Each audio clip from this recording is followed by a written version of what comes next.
Hai Nakama Squad, kembali lagi bersama Nakama Aquatics. Kamu pasti pernah bertanya-tanya, kenapa ada ikan yang harganya bisa murah banget, tapi ada yang bandrolnya lebih mahal dari motor. Padahal kedua ikan ini datang dari genus dan keluarga yang sama. Mungkin ibarat kayak kamu ngelihat ada sepatu keluaran merek Amerika Serikat yang bentuknya sama-sama kayak sepatu. Yang bedain cuma warna dan desainnya saja, tapi harga keduanya jauh berbeda. Masalah ini membuat aku sendiri penasaran mengapa di dunia ikan hias hal seperti ini juga terjadi. Ikan mahal bisa dijual puluhan, ratusan, bahkan ada yang miliaran rupiah. Untuk seekor hewan peliharaan, angka miliar rupiah memang tidak masuk akal. Karena buat apa orang beli ikan semahal itu? Nyatanya ada tuh yang beli. Jadi mari kita dalami permasalahan ini. Kenapa ada ikan yang harganya bisa mahal banget? Tonton video ini sampai habis ya. Bab 1. Ikan-ikan termahal di dunia. Pada tahun 2019 lalu, ada seekor ikan tuna yang mengemparkan dunia. Spesies bluefin tuna menjadi ikan yang sangat dicari oleh para pengusaha sushi karena dagingnya yang enak banget. Masalahnya, semakin lama, populasi ikan ini makin menipis. Jadinya mereka termasuk ikan yang langka.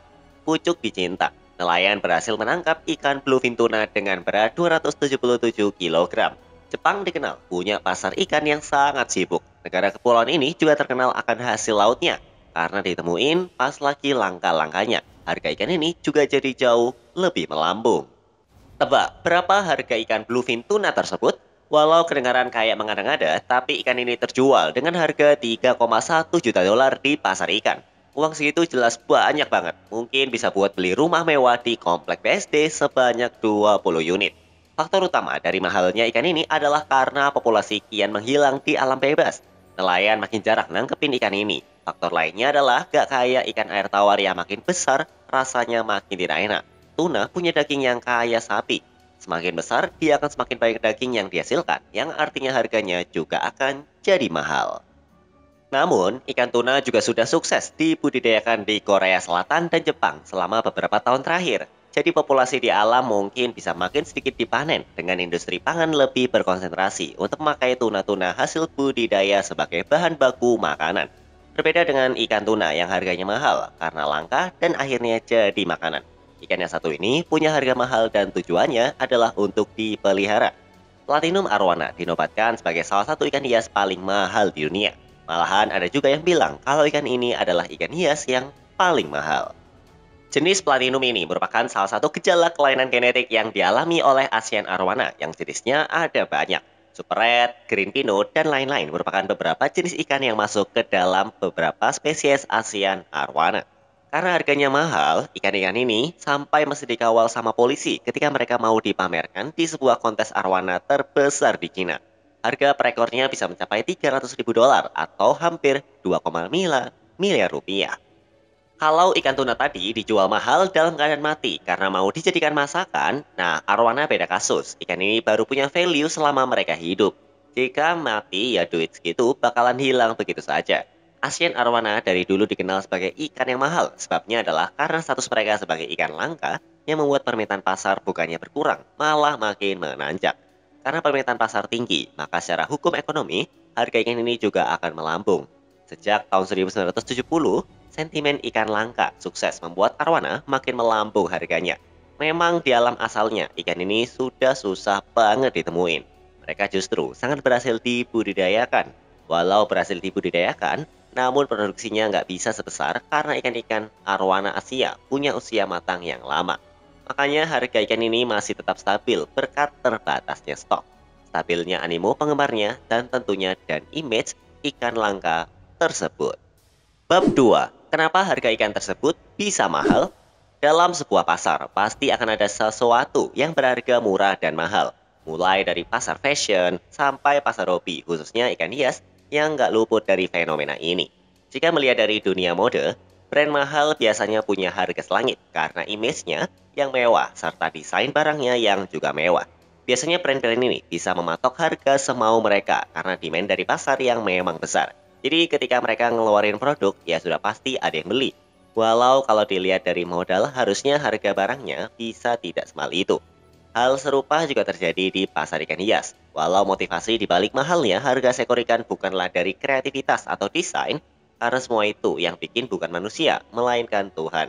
Kebanyakan faktor yang memicu mahalnya harga seekor ikan adalah dua sebab, kelangkaannya dan tren. Kelangkaan adalah faktor vital yang membuat seekor ikan harganya bisa puluhan juta. Ambil contoh canabarka yang di habitat aslinya sudah jarang ditemuin. Orang mesti masuk ke dalam hutan lindung untuk menangkap dengan resiko bisa ditangkap atau malah parahnya bisa didor sama Pak Polisi hutan. Kelangkaannya di alam dan sulitnya buat menangkap ikan ini membuat stok di pasaran jadi makin sedikit. Hal tersebut membuat harga jadi mengalami inflasi. Karena walau stoknya langka, tetapi permintaan pasar tetaplah tinggi. Para pemain dan importir India bisa mendekati pasar dengan menentukan harga jual yang mungkin jauh lebih mahal dari harga modal yang mereka beri ke para nelayan yang mempertaruhkan nyawa demi mendapatkan seekor canabarka. Lynx Catfish dikenal sebagai canabarkanya dunia lele karena harga mereka yang sangat mahal, walau bukan termasuk ikan yang berkelainan genetik seperti ikan-ikan dengan label platinum. Lynx Catfish dijual dengan harga yang mirip dengan canabarka atau bahkan lebih mahal, sekitar 25 juta per ekornya. Alasan mengapa ikan ini harganya mahal adalah karena sulitnya mereka dikirim ke negara-negara tujuan pembelinya. Katanya, ikan ini cukup rapuh di dalam pengiriman dan rawan mati di perjalanan. Maka dari itu, para importir langsung memperlakukan harga yang selangit buat ikan ini. Alasannya karena mortality rate atau tingkat keselamatan plus kelangkaannya di pasaran. Importir jelas bakalan rugi jika membeli 5 ikan dengan harga tinggi. Tapi pas nyampe sini, yang hidup cuma 2. Karena mungkin kuantitas ikan lynx catfish yang dijual ke seluruh dunia sedikit. Jadi para importir bisa dengan leluasa mematok harga jualnya. Jika ada banyak lynx catfish yang mati di pengiriman, maka harga jualnya juga akan jadi mahal. Sebaliknya, harga bisa jadi agak lebih rendah kalau ikan semua selamat di pengiriman.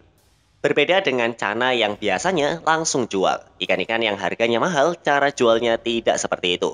Mereka pasti dikarantina dulu sebelum dijual untuk menjamin keselamatan serta ketahanan tubuh ikannya. Kalau misal kamu beli ikan harganya 25 juta tapi besokannya mati, karena masih kaget sama pH air lokal dan suhunya, sudah pasti kamu ngamuk ke penjualnya. Para seller juga sadar kalau ikan mahal berarti bakal tanggung jawabnya juga besar. Makanya mereka harus memastikan ikannya sudah siap jual. Para warganet di forum monsterfishkeepers.com percaya jika mortality rate dari lynx catfish bisa bagus dalam artian ikannya kuat dan gak gampang mati pas pengiriman. Mungkin harganya juga bakal bisa setengah dari harga pasarnya. Jadi, canabarka dan lynx catfish adalah dua ikan yang berharga mahal bukan karena kelainan genetik yang membuat mereka kelihatan unik dan limited edition. Nah, melainkan karena kelangkaannya di alam. Tapi mereka belum jadi hewan yang dilindungi oleh IUCN dan hukum negaranya. Buat arwana platinum yang tadi aku bahas, mereka mahal karena kelainan genetiknya. Plus mereka juga langka di alam. Dua faktor inilah yang membuat ikan arwana platinum punya harga yang amat selangit. Kebanyakan arwana platinum lahir di penangkaran. Bayangkan betapa jackpotnya si breeder pas ngelihat ada ikan berwarna putih bersih yang lahir di tempat budidayanya. Terus terang saja jadi jackpot karena harga ikan ini mencapai hampir 6 miliar rupiah. Asian arwana saja sudah langka di alam. Ditambah ikan arwana platinum yang punya kelainan genetik kemungkinannya bisa sampai 1 dibandingkan ribuan atau bahkan jutaan ikan. Kesan rare dan limited edition membuat ikan ini menjadikan ikan hias yang paling mahal di dunia. Bayangkan ada ikan yang harganya nyampe sekitar 6 miliar. Siapa juga yang mau beli? Nyatanya ada yang beli. Dalam pameran dan kontes arwana di Cina, diketahui salah satu pembeli dari ikan ini adalah anggota Partai Komunis Cina, alias yang beli adalah seorang politisi. 6 miliar buat ikan yang dibeli, tentu kalau mati artinya duitnya bisa hilang ya. Gila betul. Bab 3. Kesimpulan. Faktor kelangkaan baik di alam atau stoknya di pasaran menjadi yang paling vital dalam menentukan harga jual ikan di pasar ikan hias. Contoh paling utama adalah lynx catfish dan canabarka yang sama-sama dijual mahal karena mortality rate dan risiko dalam penangkapannya yang bisa membuat keselamatan dan nyawa orang menjadi taruhan. Istilah kata nih, mahalnya harga ini gak bisa kamu cap sebagai permainan para importir karena mereka juga membeli ikan dari negara asalnya dengan harga yang mahal.